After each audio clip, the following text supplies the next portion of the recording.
Picture this. You're standing in the muddy streets of London in 1441 when you hear the commotion approaching.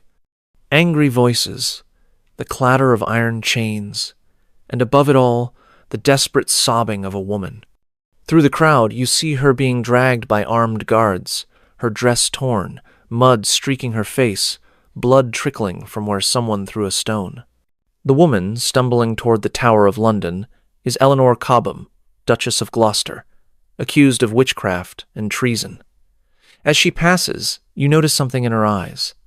Not just fear, but a terrible understanding. She knows the arrest is just the beginning of her nightmare. What awaits her behind those stone walls will strip away every shred of dignity, humanity, and hope she has left.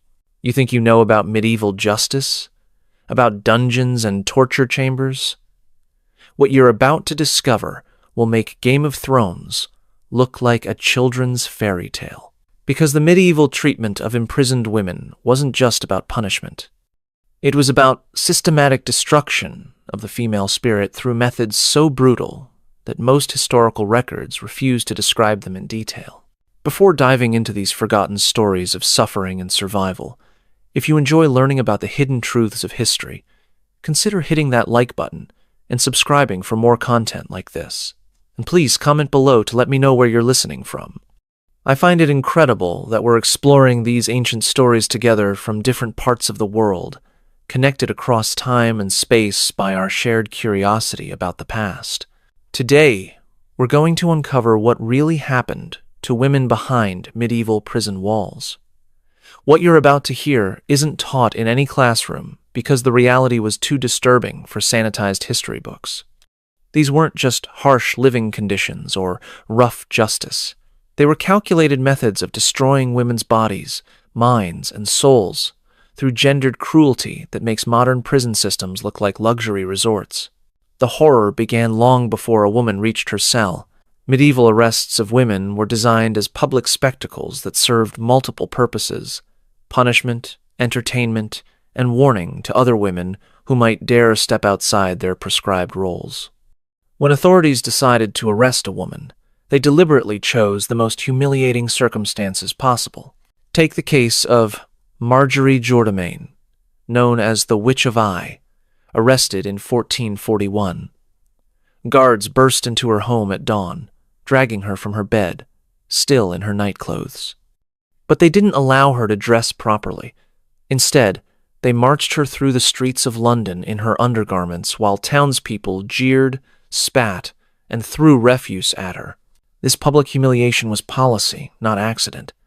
Medieval law specified that accused women should be paraded through populated areas to maximize shame and serve as warnings to others. Town criers would announce their crimes while crowds gathered to witness the spectacle. Children were encouraged to participate, throwing mud and stones while learning what happened to women who defied authority. The physical violence during these arrests was both random and systematic. Guards had no restrictions on how roughly they could handle female prisoners. Women were often beaten during arrest, their clothing torn deliberately, their hair pulled out in clumps. This wasn't just brutality for its own sake. It was calculated psychological warfare designed to break their spirits before they even reached prison. Eleanor Cobham's arrest provides the most detailed surviving account of this process. As the wife of one of England's most powerful nobles, she had lived in luxury and commanded respect from servants and courtiers. When accusations of witchcraft surfaced, her arrest was orchestrated to maximize her fall from grace. Guards arrived at her estate with specific instructions to strip her of all symbols of status. They tore off her jewelry, destroyed her fine clothing, and forced her to walk barefoot through London's filthiest streets. Witnesses described her stumbling and falling repeatedly while guards laughed and refused to help her up. The psychological impact was as intended. By the time she reached the tower, the proud Duchess had been reduced to a broken, terrified woman. The legal framework surrounding female arrests was deliberately vague, allowing authorities maximum flexibility in how they treated accused women. Unlike male prisoners, who often had specific rights regarding arrest procedures, Women existed in legal gray areas where normal protections didn't apply. This legal ambiguity was exploited to justify increasingly brutal treatment. The role of accusers in these arrests reveals the political nature of many cases. Women were often accused by rivals, spurned lovers, or family members seeking to inherit property. The accusations themselves might be fabricated, but once made, they triggered automatic arrest procedures that assumed guilt rather than innocence. Social class determined arrest procedures in ways that highlighted medieval society's complex attitudes toward female authority. Noble women like Eleanor Cobham faced public degradation specifically designed to demonstrate that their elevated status couldn't protect them from masculine authority. Merchant women faced different humiliations focused on destroying their economic independence. Peasant women endured the most brutal treatment because they had no social protection whatsoever.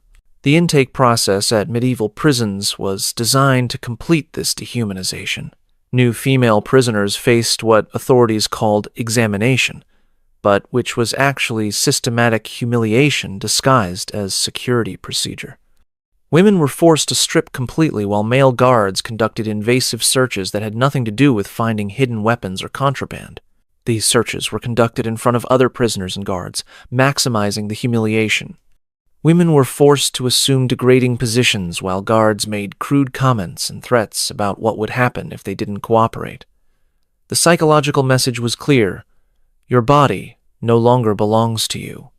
It belongs to us, and we will use it however we see fit. Head shaving was another ritual, designed to destroy feminine identity. Guards would hack off women's hair with dull blades, often cutting the scalp in the process.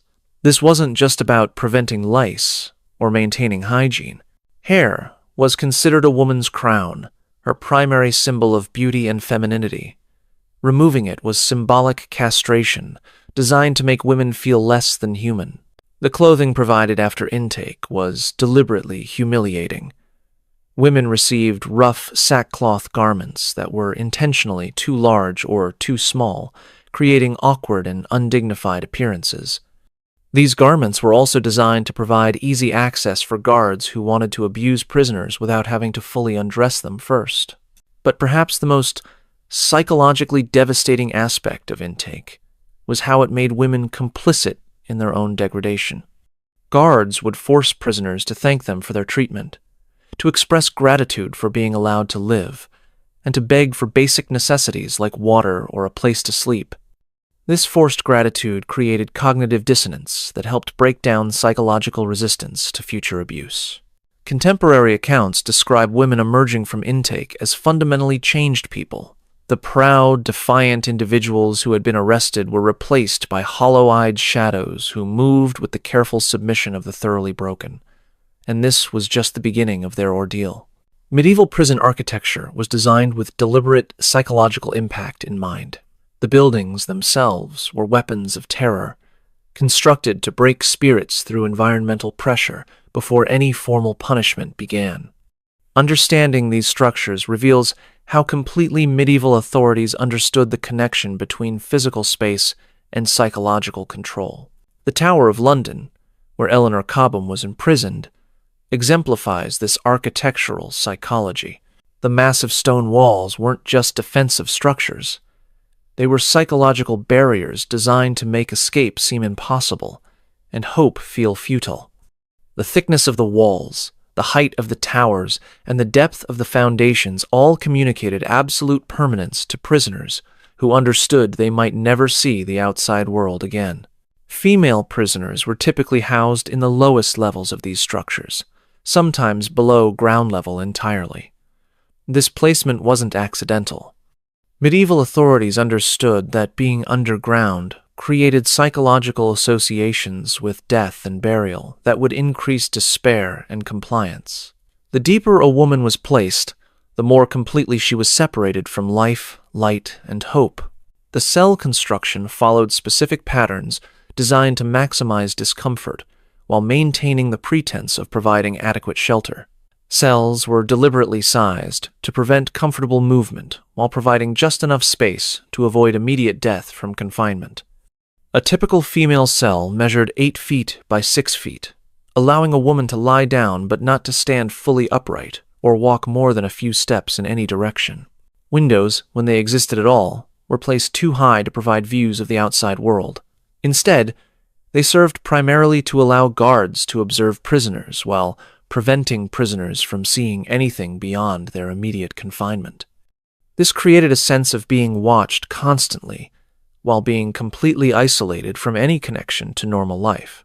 The absence of proper sanitation facilities was deliberate policy rather than mere oversight. Forcing women to relieve themselves in the same spaces where they slept and ate was calculated degradation designed to reduce them to animal status in their own minds. The psychological impact of living in constant contact with human waste was understood and intentionally exploited. Ventilation systems in female quarters were deliberately inadequate, creating atmospheres that were difficult to breathe and impossible to escape. The stale, toxic air served multiple purposes. It weakened prisoners physically, created constant discomfort that wore down psychological resistance, and made the prison environment feel literally poisonous to life itself. Lighting was carefully controlled to maximize psychological impact. Cells were kept in near constant darkness, with brief periods of dim illumination provided just often enough to prevent complete sensory deprivation. This created temporal disorientation that made it impossible for women to maintain normal sleep cycles or track the passage of time. The acoustic design of medieval prisons was perhaps their most sophisticated psychological weapon. Cells were positioned to allow sounds to travel in specific ways that maximized terror and isolation. Women could hear the screams and suffering of other prisoners, but couldn't communicate with them or determine exactly where the sounds were coming from. Stone construction amplified certain sounds while muffling others, creating an acoustic environment where footsteps of approaching guards echoed ominously while conversations remained impossible. The sound of keys clanking, doors slamming, and chains rattling became constant background noise that kept prisoners in states of heightened anxiety. Water access was strictly controlled as another form of psychological pressure. While enough water was provided to prevent immediate death from dehydration, it was never enough for comfort or cleanliness. The constant thirst and inability to wash created physical discomfort that translated into psychological despair. The temperature regulation in medieval prisons was designed to create maximum discomfort throughout all seasons. Stone construction made cells freezing cold in winter and stifling hot in summer, with no provision for heating or cooling that might provide relief. This constant physical discomfort prevented restful sleep and maintained chronic stress levels that made psychological resistance more difficult. Food delivery systems were designed to reinforce power dynamics rather than simply provide nutrition. Meals were delivered unpredictably, sometimes early, sometimes late, sometimes skipped entirely. This unpredictability created anxiety around basic survival needs that kept prisoners focused on immediate physical needs rather than escape planning or resistance activities. The maintenance of prison facilities revealed telling priorities about medieval attitudes toward imprisoned women. While male quarters might receive basic repairs when conditions became completely uninhabitable, female quarters were allowed to deteriorate without intervention. Collapsing walls, broken floors, and structural damage that created additional hazards were simply ignored until they caused deaths. Record-keeping systems documented the architecture of suffering in meticulous detail. Prison administrators maintained detailed logs of cell conditions, noting which structures were most effective at breaking prisoner resistance and which design elements created the highest mortality rates. This information was used to improve future prison construction and make subsequent facilities even more psychologically destructive. If you think the intake process was the worst part of imprisonment for medieval women, you haven't heard about the living conditions that awaited them in the depths of castle dungeons and city prisons. What passed for housing in medieval correctional facilities was designed not just to contain prisoners, but to slowly destroy them through calculated neglect and deliberate cruelty. Newgate Prison in London provides the most detailed surviving records of women's living conditions, and those records paint a picture of systematic horror that challenges our understanding of human decency. Female prisoners were housed in underground chambers that had originally been designed as storage cellars for grain and wine. These spaces had no windows, no ventilation, and no drainage for human waste. Women were packed into these chambers like cargo in a ship's hold. A typical cell measuring 12 feet by 8 feet might contain 15 to 20 women, making it impossible for everyone to lie down simultaneously. Prisoners had to sleep in shifts, with some standing against walls, while others attempted to rest on floors covered in human excrement, rotting straw, and the decomposing bodies of those who had died but not yet been removed. The air in these chambers was so toxic that new prisoners often fainted within minutes of entering. The combination of human waste, rotting food, diseased bodies, and complete lack of fresh air created an atmosphere that veteran guards described as breathing liquid death. Women developed respiratory infections within days that often proved fatal within weeks. But perhaps most horrifying was the deliberate policy of housing women with violent male criminals. Medieval authorities claimed this was due to space constraints, but contemporary records reveal it was actually calculated policy designed to ensure that female prisoners faced constant threat of violence. Guards openly acknowledged that mixing populations was an additional form of punishment for women who had stepped outside their proper roles. The mixing created a predatory ecosystem where physically stronger male prisoners could claim female prisoners as property. Guards not only allowed this, but actively facilitated it, sometimes selling access to particular women to male prisoners who could afford the bribes. Women had no protection from assault and no recourse when it occurred, since guards considered violence an appropriate additional punishment for female criminals. Food was used as another tool of control and degradation. The official ration for female prisoners was 1 pound of bread and 1 pint of water per day, but this official ration almost never materialized. Instead, prisoners received moldy scraps, often containing insects or rodent droppings, delivered irregularly to maximize hunger and desperation. Women were forced to compete for these inadequate rations, creating conflicts that guards encouraged and exploited. Stronger or more cunning prisoners would steal food from the weak, while guards watched and placed bets on which women would survive and which would starve. This artificial scarcity turned women against each other, preventing the formation of mutual support networks that might have helped them endure their ordeal. Pregnant women faced particularly horrific conditions.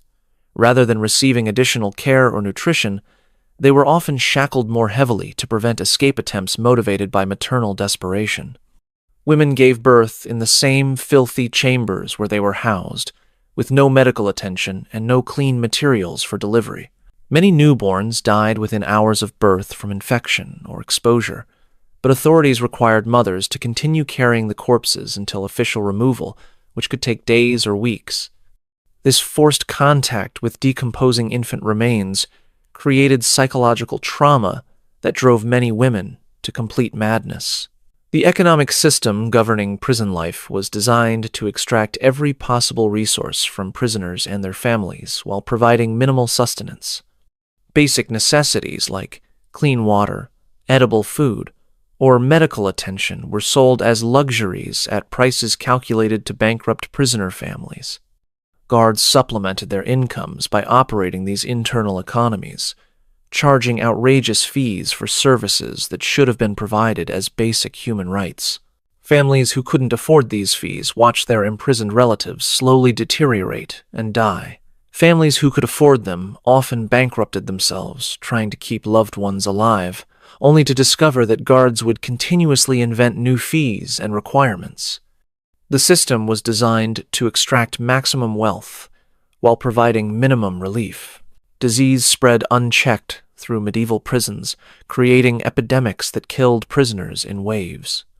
Typhus, dysentery, scurvy, and various fevers swept through female quarters regularly, but authorities made no effort to prevent or treat these outbreaks. Instead, they were seen as natural population control that reduced overcrowding and feeding costs. Women who survived these conditions for more than a few months were fundamentally changed by the experience. Contemporary accounts describe them as walking skeletons with hollow eyes and trembling hands, their minds broken by constant fear and deprivation. Many developed what we would now recognize as severe mental illness, talking to imaginary companions, experiencing hallucinations, or retreating into catatonic states. The seasonal variations in prison conditions created additional layers of suffering that were carefully calculated for maximum impact. Winter brought freezing temperatures that killed the weak, while summer created stifling heat that bred disease and madness. No provision was made for seasonal clothing or temperature control, making survival dependent on pure chance rather than any human consideration. Water quality was deliberately degraded to create additional health problems without causing immediate death. Prison wells were positioned near waste disposal areas, ensuring that drinking water was contaminated with human and animal excrement. The resulting dysentery and other waterborne diseases weakened prisoners systematically, while maintaining the pretense that basic needs were being met. The work systems imposed on female prisoners reveal the economic motivations behind much of their suffering. Women were forced to perform labor that generated income for their captors while receiving no compensation for their efforts. This included textile production, food preparation, and cleaning services that were sold to outside customers while prisoners received only minimal subsistence. Medical care, when it existed at all, was provided by practitioners whose primary loyalty was to prison authorities rather than patient welfare. These physicians were often specifically instructed to maintain prisoners at minimum levels of health necessary to prevent immediate death, while avoiding any treatment that might reduce suffering or improve quality of life. The record-keeping around prison conditions reveals the calculated nature of much prisoner suffering. Detailed logs were maintained tracking which conditions produced desired levels of compliance, and which proved fatal too quickly to serve disciplinary purposes. This data was used to fine-tune prison environments for optimal psychological control. The legal system that governed the treatment of imprisoned women was not an accident of bureaucratic oversight, but a deliberately constructed framework designed to legitimize systematic oppression while maintaining the appearance of justice. Understanding these laws reveals how medieval society institutionalized gender-based violence through legal mechanisms that made resistance seem not just futile, but actually criminal. Medieval legal codes treated women as fundamentally different categories of beings from men, with different rights, different legal standing, and different standards of justice. The concept of coverture meant that married women had no independent legal existence, being considered property of their husbands who could authorize their imprisonment or punishment without their consent or knowledge. Unmarried women existed in legal limbo, having more theoretical independence than wives but less social protection. This vulnerability made them prime targets for accusations and imprisonment, since they had no male protectors who might challenge their treatment or provide legal representation. The crimes for which women could be imprisoned differed significantly from those that applied to men, reflecting medieval society's obsession with controlling female behavior rather than simply preventing harmful actions. Women could be imprisoned for adultery while their male partners faced no legal consequences. They could be jailed for gossiping, for failing to attend church regularly, or for displaying insufficient deference to male authority. Witchcraft accusations provide the clearest example of how legal frameworks were designed specifically to target women. While men could theoretically be accused of witchcraft, the overwhelming majority of cases involved women, and the legal procedures for investigating these cases were designed around assumptions of female guilt rather than neutral fact-finding. The evidence standards for convicting women were systematically lower than those applied to men accused of comparable crimes. Women could be convicted based on rumors, anonymous accusations, or confessions extracted under torture that would never have been accepted in cases involving male defendants. The legal concept of female testimony was particularly revealing. Women's words were considered inherently less reliable than men's, meaning that female prisoners had virtually no ability to defend themselves against accusations or report abuse by their captors. Their testimony was automatically suspect, while the words of their male accusers and captors were accepted as inherently credible. Property laws created additional vulnerabilities for women that made imprisonment an attractive option for men seeking to acquire female-owned assets. Women who inherited property from deceased fathers or husbands could be imprisoned on fabricated charges that would force them to forfeit their wealth to pay for their imprisonment and legal proceedings. The bail system was designed to ensure that women remained imprisoned longer than men accused of similar crimes. Bail amounts for women were systematically higher, reflecting the assumption that women were more likely to flee jurisdiction or attempt to escape justice. More importantly, women often had no access to the family financial resources that might pay their bail, since their male relatives controlled all family assets. The legal representation available to imprisoned women was minimal and often deliberately inadequate. While wealthy men could hire skilled advocates to represent their interests, women had limited access to legal counsel, and those advocates they could afford were often conflicted by relationships with the authorities prosecuting their clients. Court procedures were designed to maximize the psychological pressure on female defendants, while minimizing their ability to present effective defenses. Women were required to stand throughout lengthy proceedings, were forbidden from speaking unless specifically questioned, and faced panels of male judges who made no pretense of impartiality.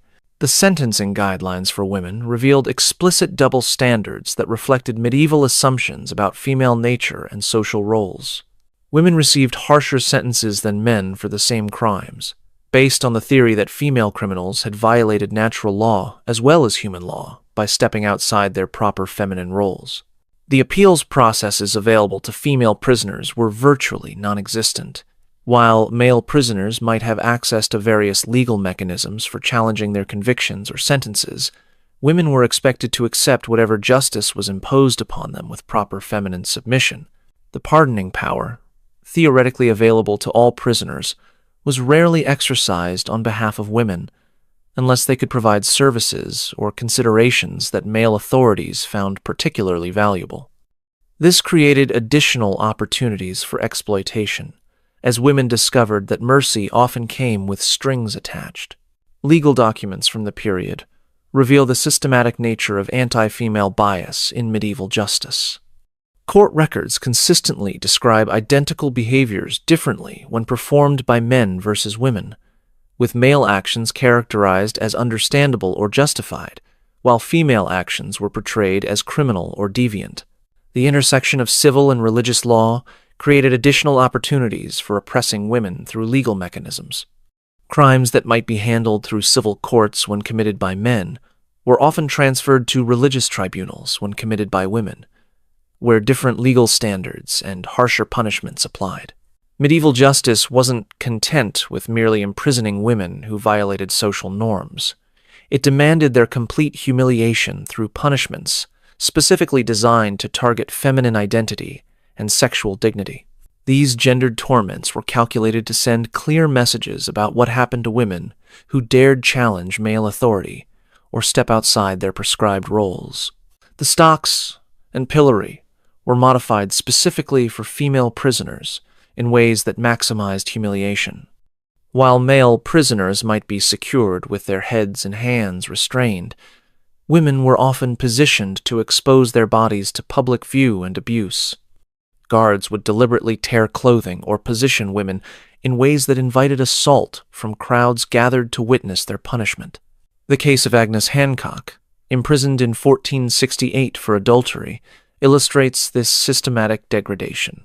She was placed in stocks in Canterbury's Market Square with her bodice cut open and her skirts pinned up to expose her legs. The official justification was that her crime was inappropriate in nature, so her punishment should reflect that reality. Over 3 days, she endured constant abuse from passers-by, while guards encouraged the crowd's participation. Public flogging of women followed specific protocols designed to maximize shame while maintaining the pretense of legal procedure. Women would be stripped to the waist and tied to whipping posts in public squares, but the locations were chosen to ensure maximum visibility and attendance. Markets, church courtyards, and festival grounds were preferred venues because they guaranteed large, enthusiastic crowds. The whipping itself was choreographed as spectacle rather than mere punishment. Women were positioned to display their bodies provocatively, and floggers were instructed to strike in patterns that would cause clothing to fall away gradually rather than all at once. This extended element transformed punishment into entertainment that satisfied both legal requirements and public appetite for voyeuristic sadism. The ducking stool represents perhaps the most innovative form of gendered torture developed by medieval authorities. Officially used to punish women guilty of gossip, adultery, or general disobedience, it combined humiliation with the threat of death by drowning. Women were strapped to wooden chairs attached to long poles that could be lowered into rivers, ponds, or specially constructed dunking pools. The ducking process was designed to be as humiliating as possible. Women were often stripped before being secured to the chair, then lowered slowly into water while crowds gathered to watch. The duration of submersion was left to the operator's discretion, creating uncertainty about whether each ducking would be the last. Many women drowned during this process, but authorities claimed these were accidents rather than executions. Joan of Arc's imprisonment provides the most famous example of psychological torture, specifically targeting female identity. Beyond the physical chains that bound her, she faced constant threats of violence from guards who made explicit what would happen if she abandoned her male clothing for feminine dress. The threat of assault was used as a tool to force compliance with demands that would compromise her claimed divine mission. Her captors understood that for Joan, being forced to dress as a woman would represent not just humiliation, but spiritual defeat. They used this knowledge to create impossible choices, maintain her identity and face assault, or abandon her mission and accept the female subjugation she had spent her life rejecting. The psychological sophistication of this torture demonstrates how completely medieval authorities understood the intersection of gender, power, and identity. Branding and mutilation of female prisoners targeted parts of the body associated with feminine identity and reproductive function.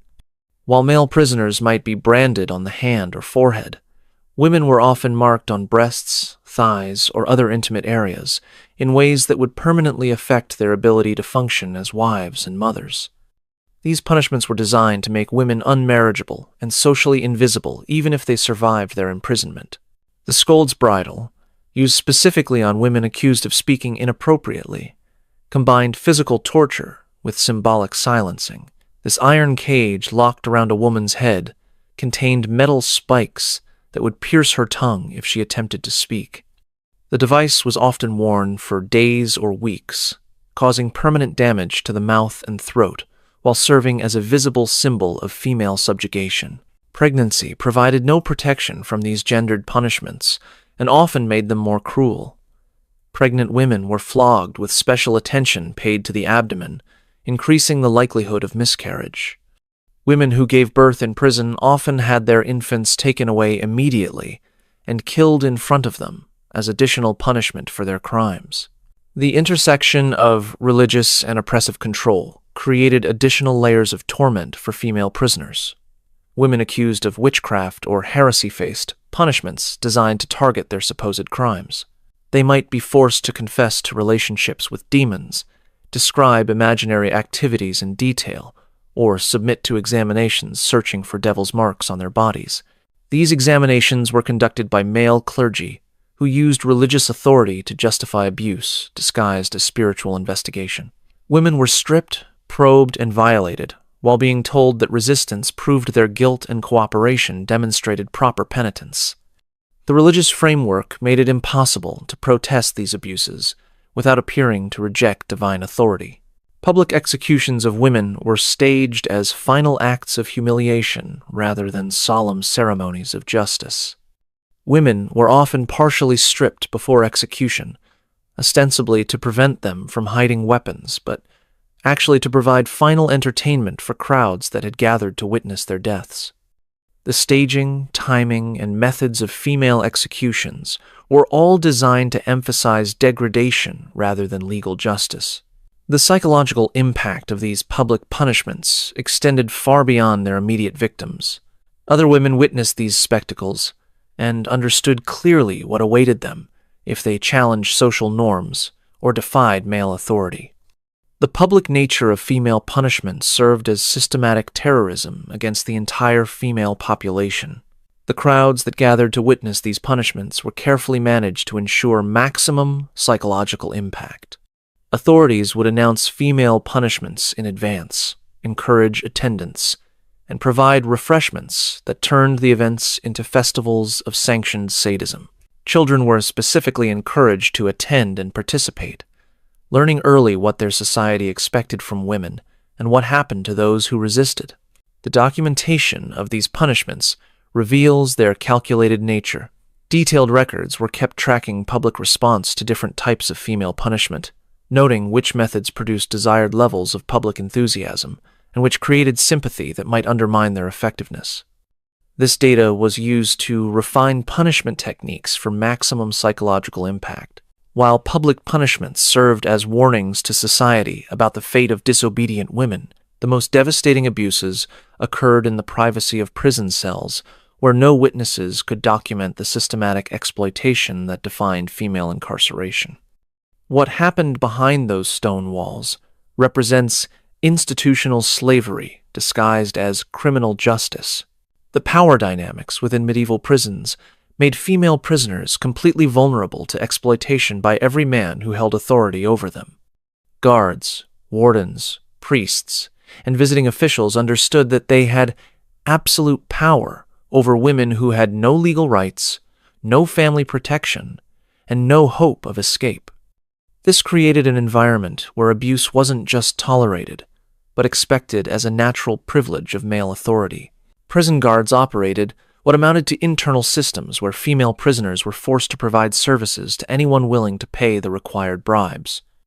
These arrangements were so institutionalized that guards maintained regular customer lists, scheduled appointments, and collected fees that were divided among staff members according to established hierarchies. The most valuable female prisoners were those from wealthy families who might eventually be ransomed or released. These women were reserved for high-paying customers, including local nobles, wealthy merchants, and church officials who were willing to pay premium prices for access to women of superior social standing. The irony was devastating. The higher a woman's former status, the more valuable she became as a commodity. Religious authorities played particularly sinister roles in this exploitation. Priests assigned to hear confessions from female prisoners used the confession process as opportunity for abuse, claiming that physical examination of their bodies was necessary to determine the spiritual state of their souls. Women were told that resistance to these examinations proved their continued sinfulness and guaranteed their damnation. The confession booth became a site of systematic assault, disguised as spiritual counseling. Women were forced to describe their supposed sins in explicit detail, while priests demanded services as penance for their crimes.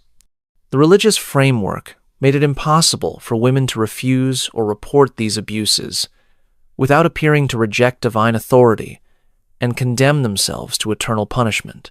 Monastery prisons operated by religious orders were particularly notorious for exploitation because they combined religious authority with complete isolation from external oversight.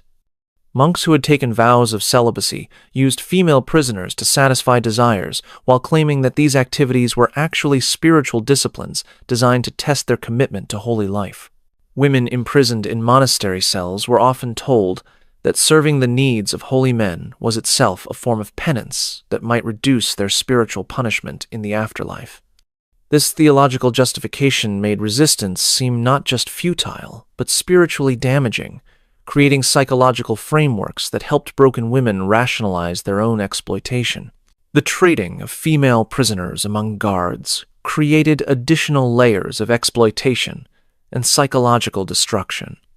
Guards would bet female prisoners in card games, offer them as gifts to supervisors, or sell access to them to supplement their meager incomes.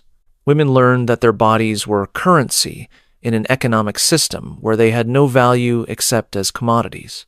This commodification extended beyond mere access to include reproductive exploitation. Pregnant female prisoners were sometimes sold to wealthy families, desperate for heirs, with the understanding that their children would be taken at birth and raised as legitimate offspring of their purchasers.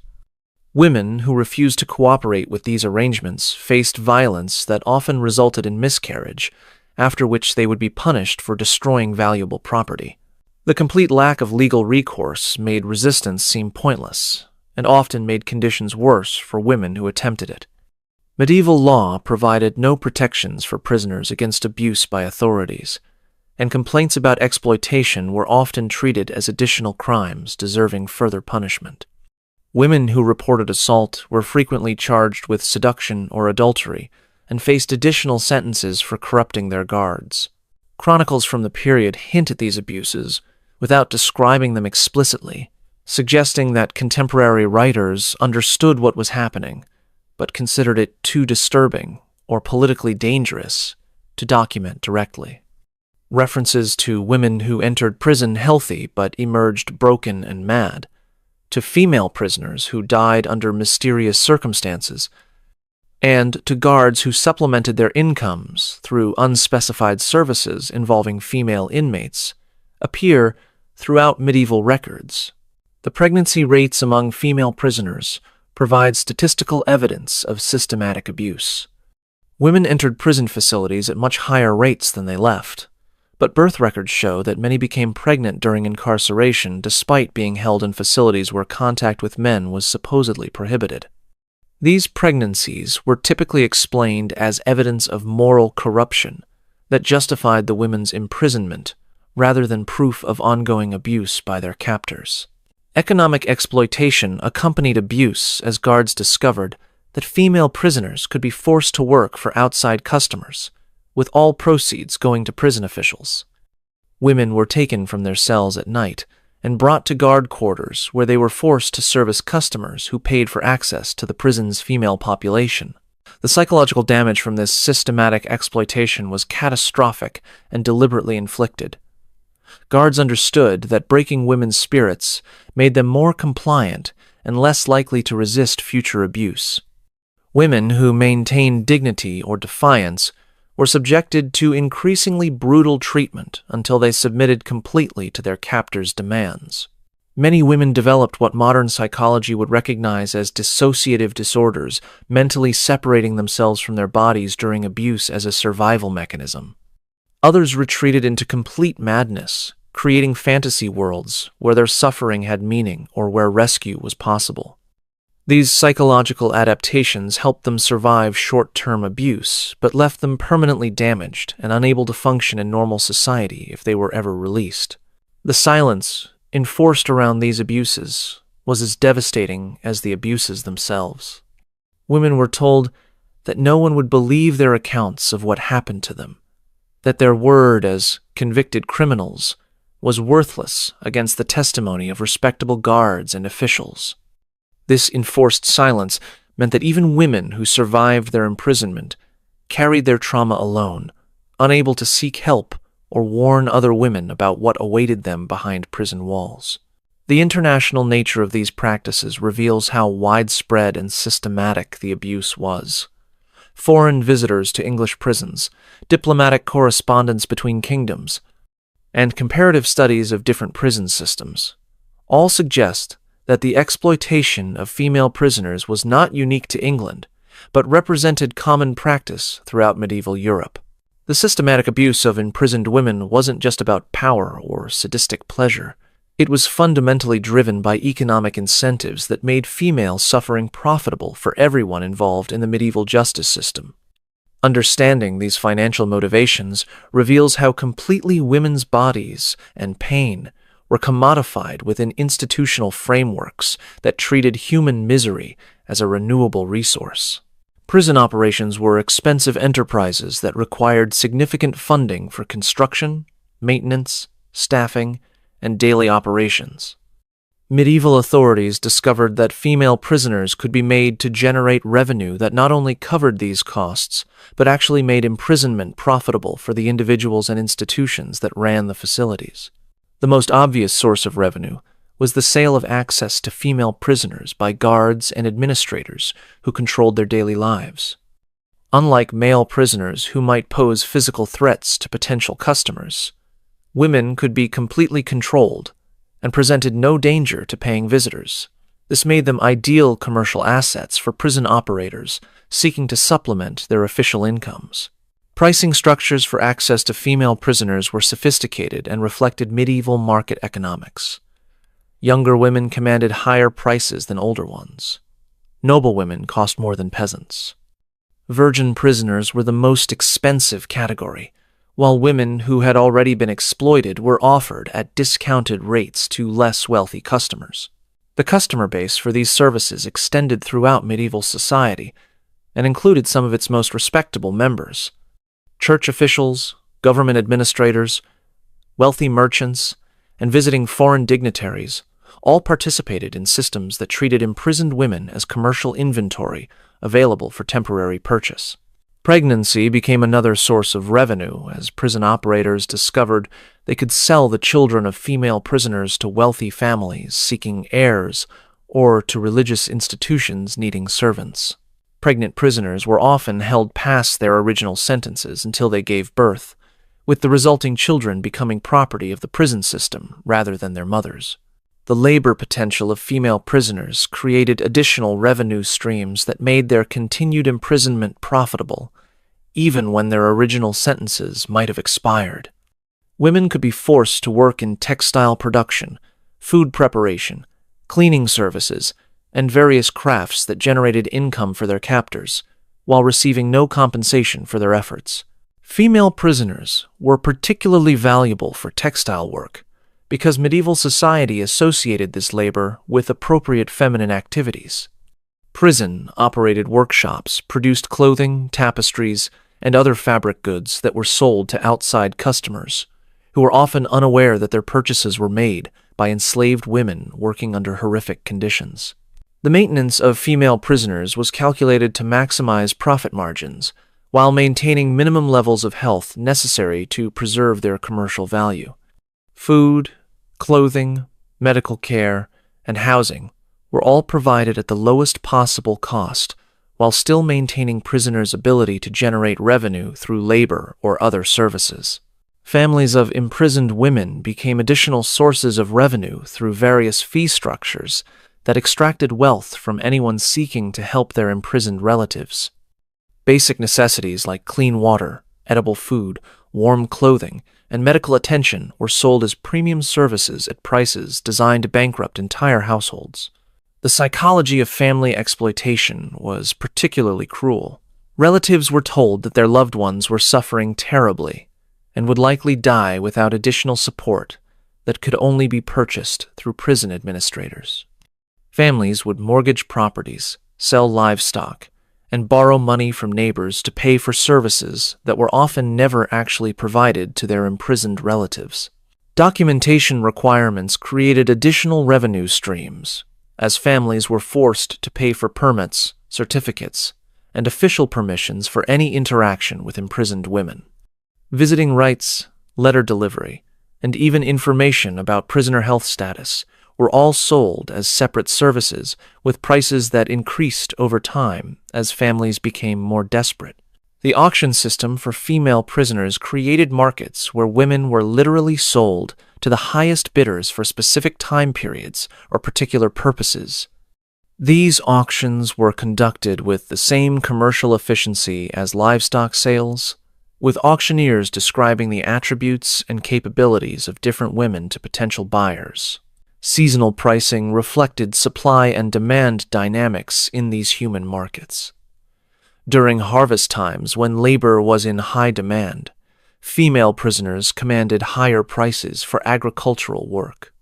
During winter months, when indoor labor was preferred, women skilled in textile production became more valuable than those suited only for outdoor work. The rental agreements for female prisoners specified exactly what purchasers were buying and what restrictions applied to their temporary ownership of human beings. These contracts reveal the complete commodification of women's bodies, minds, and labor within legal frameworks that treated human trafficking as legitimate commercial activity. Regional variations in pricing reflected local economic conditions and cultural attitudes toward different types of female prisoners. Areas with strong religious influence might pay premium prices for women accused of witchcraft or heresy, while commercial centers focused on purchasing women with valuable trade skills. The resale markets for female prisoners created secondary economies, where women who had proven particularly profitable could be sold to other institutions or private buyers seeking specific types of workers or servants. These transfers were conducted without any consideration of the women's preferences or family connections. International trading in female prisoners connected medieval prison systems across national boundaries, with women being transported hundreds of miles from their original homes to serve customers in foreign countries. These international transactions generated substantial profits for prison operators, while making escape or rescue virtually impossible for the transported women. The role of religious institutions in the systematic abuse of imprisoned women represents one of medieval society's most disturbing contradictions. The same church that preached compassion and mercy operated parallel systems of imprisonment that were often more brutal than secular facilities, using theological justifications to legitimize practices that would have been considered criminal in any other context. Monastery prisons were established throughout medieval Europe as alternatives to secular incarceration, theoretically offering more humane treatment for female prisoners through Christian charity and spiritual guidance. In reality, these institutions became laboratories for developing new forms of psychological and physical abuse, disguised as religious discipline. The concept of penitential suffering provided theological cover for practices that were essentially torture by another name. Female prisoners in religious facilities were told that their pain and humiliation were necessary for spiritual purification, that enduring abuse without complaint demonstrated proper Christian submission, and that resistance to mistreatment proved their continued sinfulness. Confession procedures in monastery prisons were systematically abused by clergy who used their religious authority to extract intimate details about women's bodies and experiences, while claiming spiritual necessity for these invasive interrogations. The confessional became a site where religious power was weaponized to facilitate abuse, while preventing victims from seeking help or reporting crimes. The doctrine of clerical celibacy created additional opportunities for exploitation as monks and priests used female prisoners to satisfy needs they were officially forbidden to acknowledge. These activities were often justified through theological frameworks that portrayed such behavior as spiritual testing or as forms of penance that benefited both the holy men and their victims. Female prisoners in religious institutions were subjected to spiritual disciplines that were indistinguishable from torture techniques used in secular prisons. Extended periods of enforced silence, physical deprivation disguised as fasting, and isolation presented as contemplative practice created suffering that was sanctified rather than condemned by religious doctrine. The economic motivations driving religious imprisonment were concealed behind theological language, but were every bit as important as those operating in secular facilities. Monastery prisons generated revenue through the same mechanisms as their secular counterparts, while enjoying tax exemptions and legal protections that made them even more profitable enterprises. Religious education for female prisoners consisted primarily of indoctrination designed to make them accept their abuse as divinely ordained. Women were taught that resistance to authority was sinful, that suffering was redemptive, and that questioning their treatment demonstrated spiritual weakness that required additional correction. The canonization of certain imprisoned women who died under suspicious circumstances reveals how religious institutions transformed their victims into propaganda tools that justified continued abuse of subsequent prisoners. These fabricated saints were held up as examples of proper feminine submission to divine will, even when their deaths resulted from deliberate neglect or violence. Inquisition procedures developed by religious authorities for investigating heresy and witchcraft were specifically designed to target women and employed torture techniques that were more sophisticated and psychologically devastating than those used in secular courts. The religious framework provided perfect cover for sadistic practices that satisfied both doctrinal requirements and personal appetites for inflicting suffering. The international network of religious institutions created systems for transferring female prisoners between monasteries and convents across national boundaries, making escape impossible while generating revenue for religious orders that specialized in particular types of spiritual correction. These transfers were often disguised as pilgrimages or religious exchanges to avoid scrutiny from secular authorities. Sacred texts were reinterpreted to justify practices that contradicted basic Christian teachings about compassion and mercy. Biblical passages about submission, suffering, and redemption were used to create theological frameworks that made abuse seem not just permissible, but actually required by divine law. The training of religious personnel involved in operating these institutions included specific instruction in psychological manipulation techniques, disguised as pastoral care. Monks and nuns learned how to break down prisoner resistance through spiritual counseling that was actually systematic emotional abuse designed to create complete dependency on their captors. The medical treatment of imprisoned women in medieval facilities reveals how completely human suffering was ignored when it conflicted with institutional interests or prevailing beliefs about female nature. Medical knowledge, such as it was systematically withheld from female prisoners or used as another tool of control rather than healing. Medieval medical theory attributed most female health problems to moral failures rather than physical causes, creating frameworks that justified denying treatment to women whose imprisonment already marked them as morally deficient. Physicians assigned to prison facilities were specifically instructed to view prisoner illness as evidence of spiritual corruption rather than treatable medical conditions. The humoral theory that dominated medieval medicine provided convenient explanations for why imprisoned women suffered from various ailments without requiring any intervention to relieve their suffering.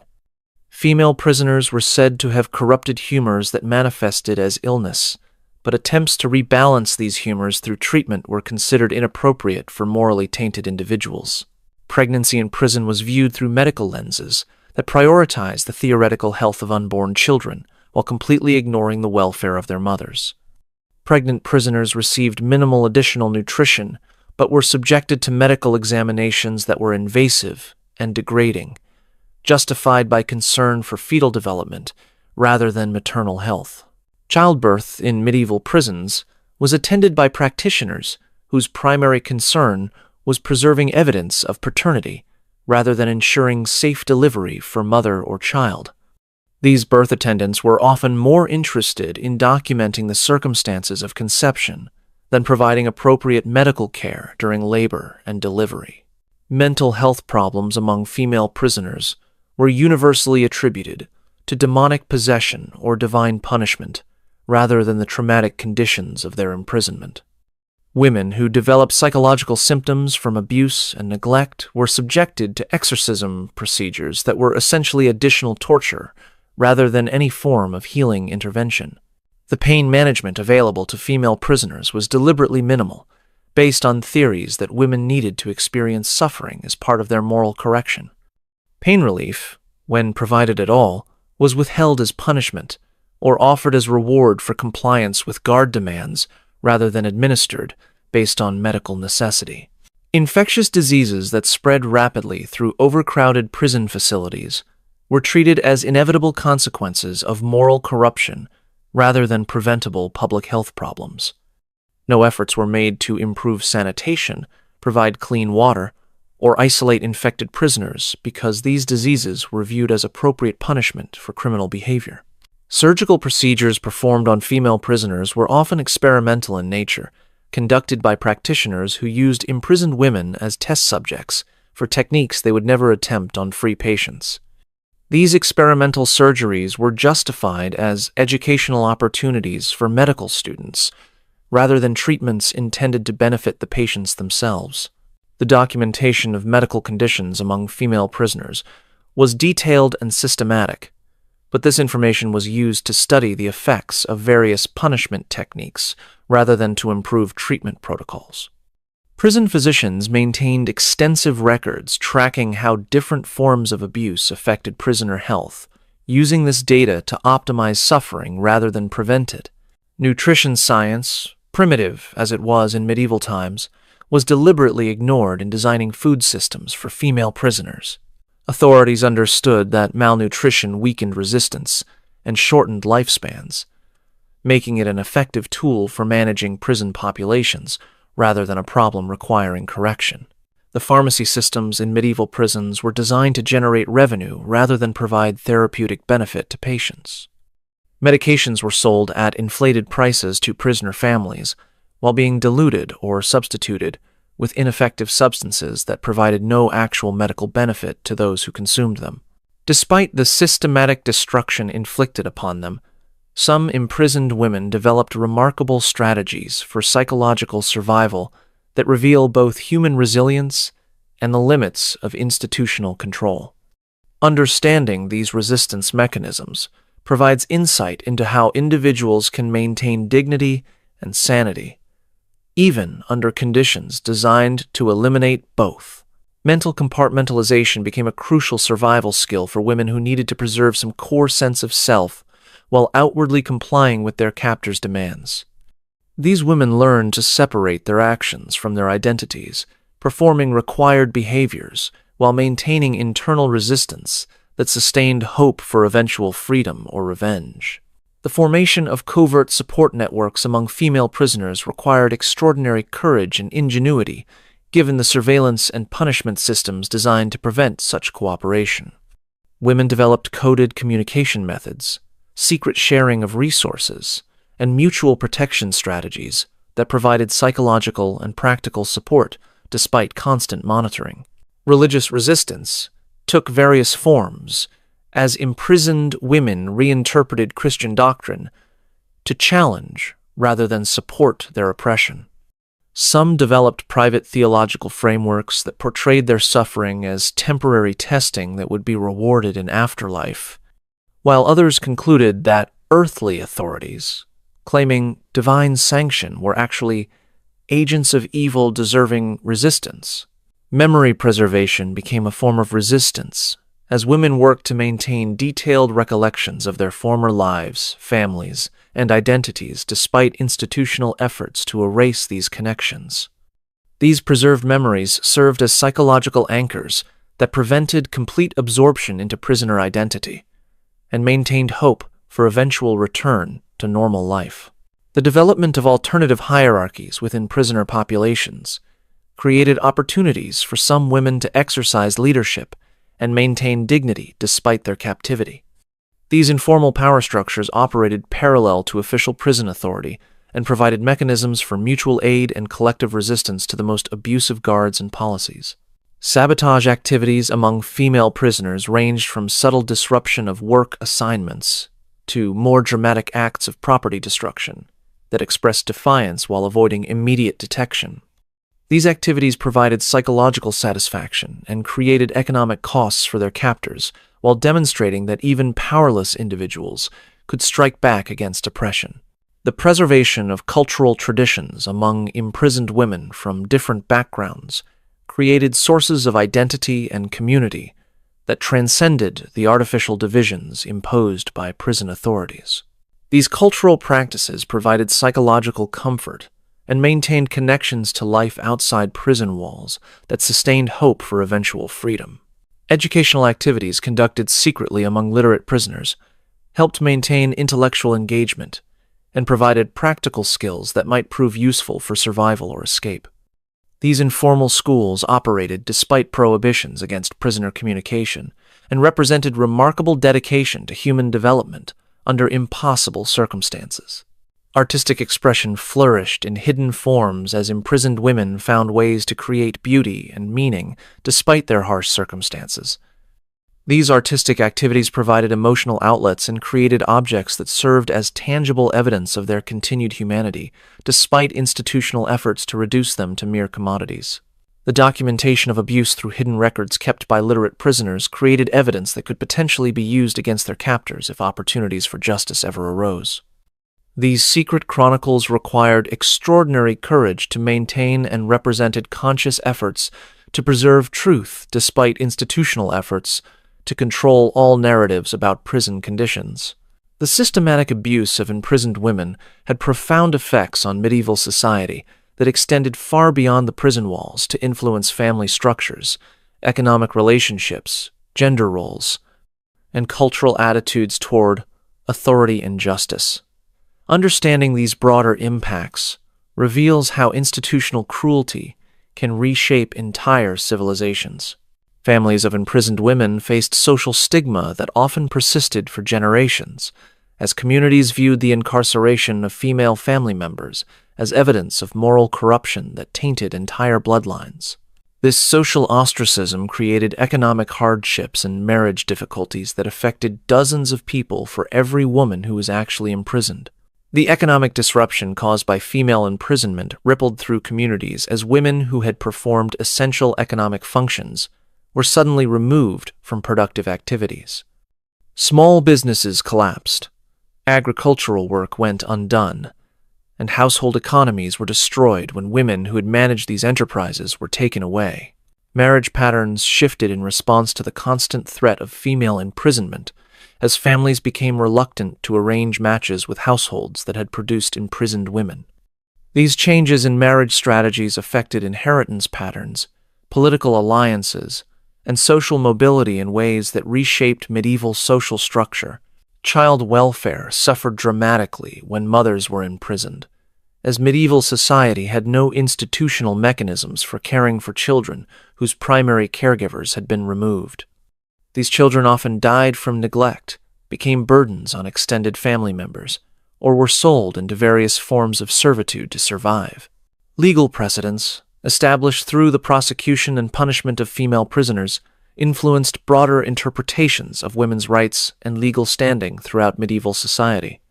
The routine denial of legal protections to imprisoned women created frameworks that were eventually applied to limit all women's access to justice and legal recourse. Religious doctrine evolved to incorporate and justify the systematic abuse of imprisoned women, creating theological frameworks that influenced Christian attitudes toward female autonomy, suffering, and submission for centuries beyond the medieval period. These doctrinal changes affected religious practices and beliefs throughout European Christian society. Economic systems developed around the exploitation of female prisoners created models that were eventually applied to other vulnerable populations, including the poor, ethnic minorities, and political dissidents. The successful commodification of women's suffering provided templates for expanding institutional oppression to new categories of victims. Cultural attitudes toward female resistance and autonomy were shaped by witnessing the brutal punishment of women who had challenged male authority or social norms. These cultural changes made subsequent generations of women more compliant and fearful of asserting independence or challenging oppressive conditions. The normalization of violence against women in institutional settings influenced domestic relationships and family dynamics throughout medieval society as men learned to view female suffering as natural and appropriate. These attitudes contributed to increases in domestic violence and other forms of gender-based oppression in private settings. International relationships between medieval kingdoms were affected by the treatment of imprisoned women, particularly when foreign noblewomen were subjected to abuse that created diplomatic incidents or influenced alliance structures.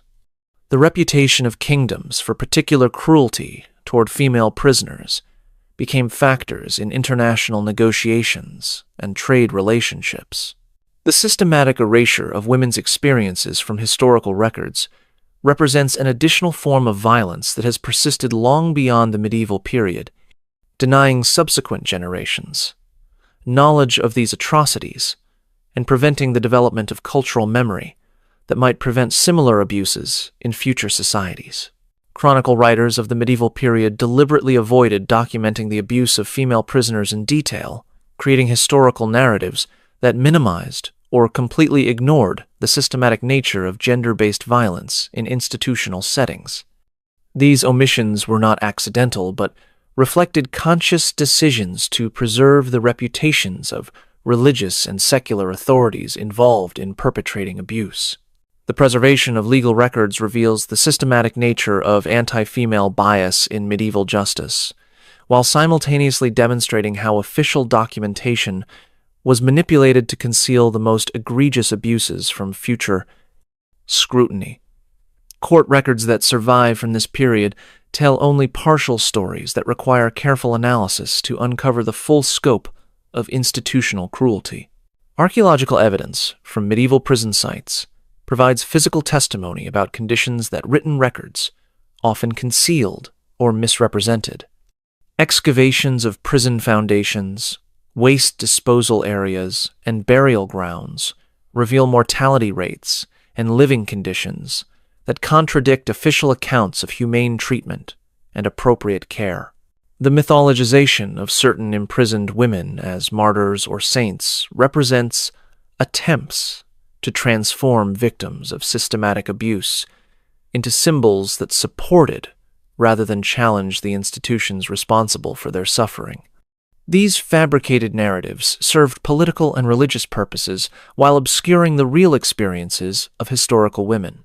Modern historical scholarship has been slow to acknowledge and analyze the systematic nature of violence against imprisoned women in medieval society, reflecting continuing cultural discomfort with confronting institutional abuse and gender-based violence. This scholarly neglect has perpetuated the historical invisibility of female suffering that began with medieval chroniclers. The influence of medieval legal precedents and cultural attitudes can be traced through subsequent centuries of European development, revealing how institutional frameworks for oppressing women, established during this period, continued to influence legal systems and social structures well into the modern era. Comparative analysis with other historical periods and geographical regions reveals that the systematic abuse of imprisoned women was not unique to medieval Europe, but represented patterns of institutional violence that have appeared in various forms throughout human history. Understanding these patterns helps identify contemporary situations where similar abuses may be occurring. The recovery of women's voices through careful analysis of surviving documents, archaeological evidence, and comparative historical research represents ongoing efforts to restore historical memory and honor the experiences of women whose suffering was deliberately concealed from historical consciousness. Educational curricula that continue to minimize or ignore the systematic nature of violence against women in historical contexts perpetuate the historical erasure that began with medieval authorities who sought to conceal their crimes from contemporary and future scrutiny. Addressing these educational gaps requires conscious effort to center women's experiences in historical narratives.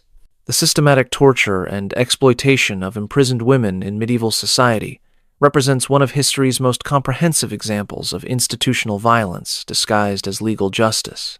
These practices were not aberrations or accidents, but carefully constructed systems designed to control female behavior through terror while generating profit from human suffering. The scale and sophistication of these abuse systems reveal medieval society's systematic investment in controlling women through violence that was legalized, sanctified, and normalized within cultural frameworks that portrayed female suffering as natural and appropriate. Understanding this history illuminates how societies can institutionalize cruelty while maintaining moral self-perception. The economic motivations driving much of this abuse demonstrate how financial incentives can transform human suffering into profitable enterprises when legal and social frameworks provide protection for perpetrators and deny recourse to victims. These economic systems created self-perpetuating cycles of abuse that continued for centuries. The religious justifications provided for systematic abuse reveal how theological frameworks can be manipulated to legitimize practices that contradict basic moral principles, creating cultural cognitive dissonance that allows societies to maintain beliefs about their own righteousness while perpetrating systematic cruelty. The psychological techniques developed for breaking female resistance demonstrate sophisticated understanding of human psychology that was weaponized to destroy individual agency and identity. These techniques represent accumulated institutional knowledge about human psychological vulnerabilities that was refined over generations of practice. The legacy of these practices extended far beyond their immediate victims to reshape medieval society's fundamental attitudes toward women, justice, power, and institutional authority. The cultural changes produced by systematic female oppression influenced European development for centuries beyond the medieval period. The deliberate historical erasure of these experiences represents continuing violence against the memory of women whose suffering was deemed unworthy of documentation or remembrance. Recovering these stories requires conscious effort to center women's experiences in historical narratives that have traditionally focused on male perspectives and institutions. Modern recognition of these historical patterns provides context for understanding contemporary forms of institutional violence and gender-based oppression that employs similar psychological and economic mechanisms within different cultural frameworks. Historical awareness can inform efforts to identify and resist current abuses. The resilience demonstrated by women who survived these horrific conditions while maintaining dignity and humanity provides inspiration for contemporary struggles against oppression while honoring the memory of those who suffered and died under impossible circumstances. These forgotten women deserve to be remembered not as footnotes to institutional history, but as human beings who endured systematic torture while contributing to human knowledge about resistance, survival, and the limits of institutional control over individual spirit and identity. If you found this exploration of hidden history compelling, make sure to subscribe for more content that uncovers disturbing truths behind historical myths. Comment below to let me know what other dark chapters of the past you'd like to see explored. These buried stories of institutional cruelty and human resilience deserve to be told and remembered. The voices of medieval imprisoned women echo across centuries, demanding recognition of their suffering and honoring their courage in the face of systematic oppression that sought to erase their humanity. In remembering their stories, we commit ourselves to recognizing and resisting similar patterns of abuse wherever they appear in our own time, ensuring that their suffering was not meaningless and that their memory serves to protect others from experiencing similar fates.